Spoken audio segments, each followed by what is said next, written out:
Hello बच्चों, let's see the question.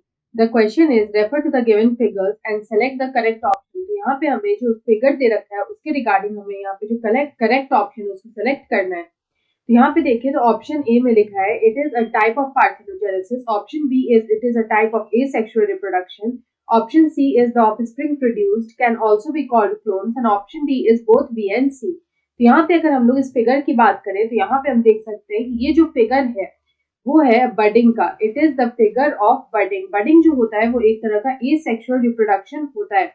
It is a type of asexual reproduction. तो यहाँ पे ये जो टाइप का एसेक्सुअल रिप्रोडक्शन होता है इसमें यहाँ पे इन्वॉल्वमेंट होता है सिंगल पेरेंट का। तो here we can say that single parent is involve. यहाँ पे सिंगल पेरेंट का इन्वॉल्वमेंट होता है। तो यहाँ पे जब सिंगल पेरेंट का इन्वॉल्वमेंट होता है तो यहाँ पे जो ऑफस्प्रिंग प्रोड्यूस होता है here, the offspring that is produced it is identical to one another. It is identical to one another. ये आपस में आइडेंटिकल होते हैं। They are identical to one another. आपस में ये आइडेंटिकल होते हैं। Also they are identical to parents and also they are identical to the parent. Parent के भी आइडेंटिकल होते हैं। यहाँ पे अगर हम लोग बडिंग की बात करें तो ये जो बडिंग का प्रोसेस है ये यहाँ पे किस तरह से होता है। ये जो बडिंग का जो प्रोसेस होता है वो यहाँ पे ऐसे होता है कि यहाँ पे एक बर्ड जो होता है the first step is a bud grows as an outgrowth. As an outgrowth जो है वो यहाँ पे एक बर्ड का ग्रोथ होता है। ये जो आउटग्रोथ होता है ये एक पर्टिकुलर साइट पे होता है। उसके बाद अगर हम लोग सेकंड देखें तो हम लोग सेकंड स्टेप में लिख सकते हैं कि ये जो बर्ड है ये यहाँ पे मेच्योर होता है। The bird it matures. और मेच्योर होने के बाद ये यहाँ पे डिटैच हो जाता है।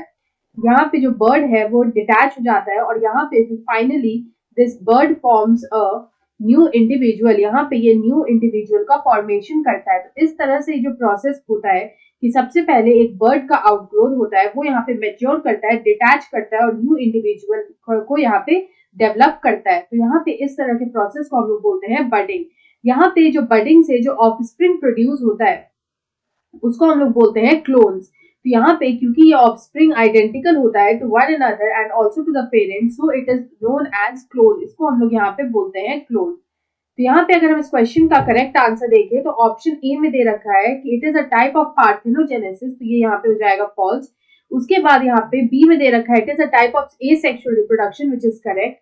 उसके बाद ऑप्शन सी में दे रखा है the offspring produced can also be called as clones which is also correct.